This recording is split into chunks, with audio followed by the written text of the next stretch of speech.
Ciao a tutti e benvenuti a una nuova edizione di Emozioni e letteratura.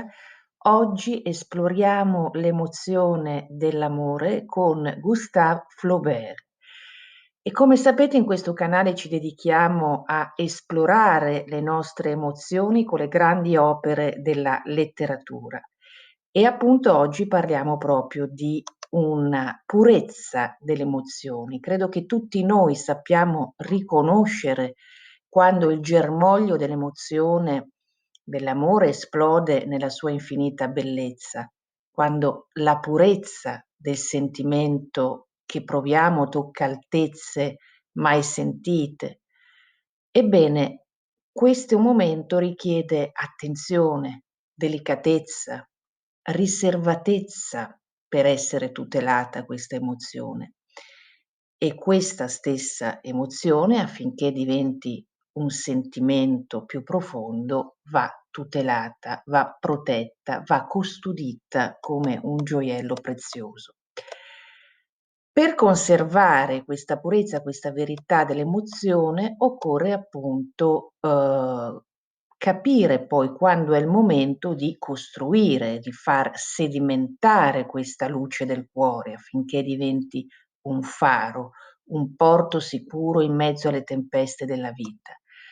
Questo è l'insegnamento che ci regala la lettura del romanzo di Gustave Flaubert, "L'educazione sentimentale", scritto nel 1864. Il protagonista dell'opera è il giovane Frédéric Moreau che, terminati gli studi, si innamora perdutamente di Madame Arnould, la moglie dell'editore Jacques Arnould.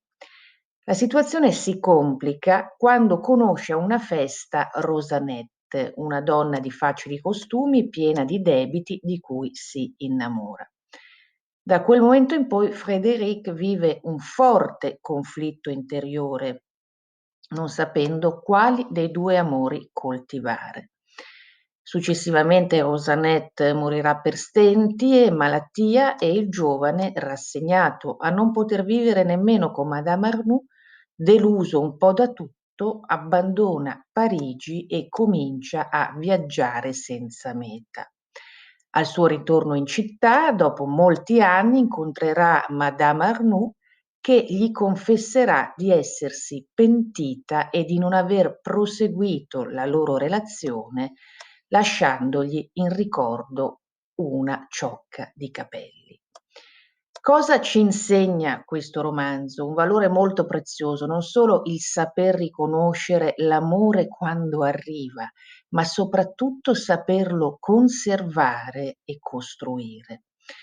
Una sola scelta è possibile, come direbbe Kierkegaard nella sua opera Out Out, etica o estetica. L'amore è una scelta assoluta.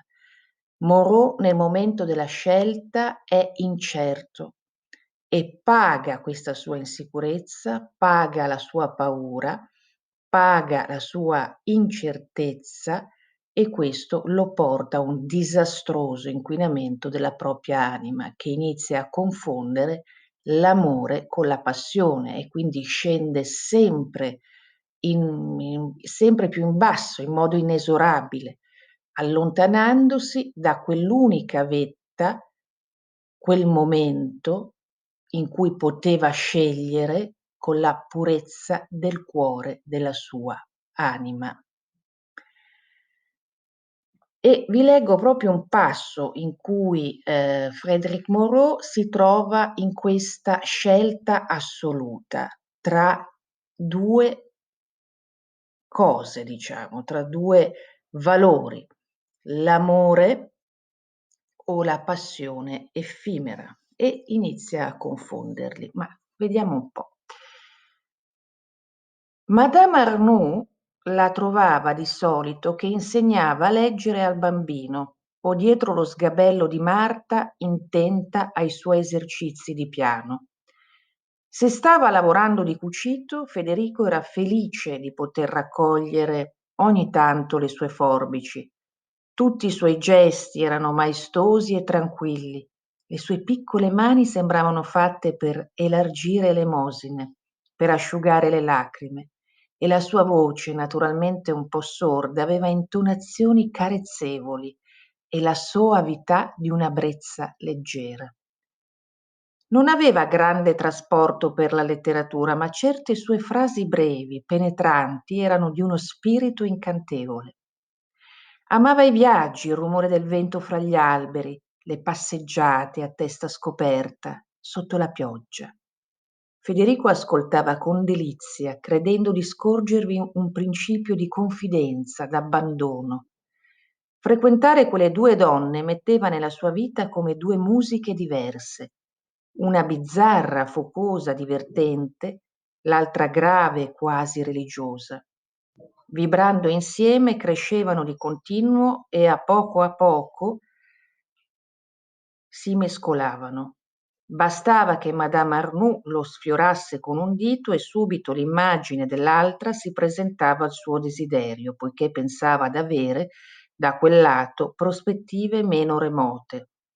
E viceversa, quando era in compagnia di Rosanette, se gli succedeva di commuoversi, era subito l'altra, il suo grande amore, che gli veniva alla mente. Bene, come vedete, quindi il nostro Moreau in questo momento doveva scegliere e fa la scelta perdente, fa la scelta verso la passione. Bene, invece noi per allenarci a coltivare la nostra emozione dell'amore, vi lascerò guidare dalla meditazione mindfulness sulla gentilezza amorevole, sul coltivare l'amore che è dentro di noi, disponibile sul sito www.teiassociazioneculturale.com, sezione podcast mindfulness. Grazie a tutti e arrivederci alla prossima puntata di Emozioni e letteratura.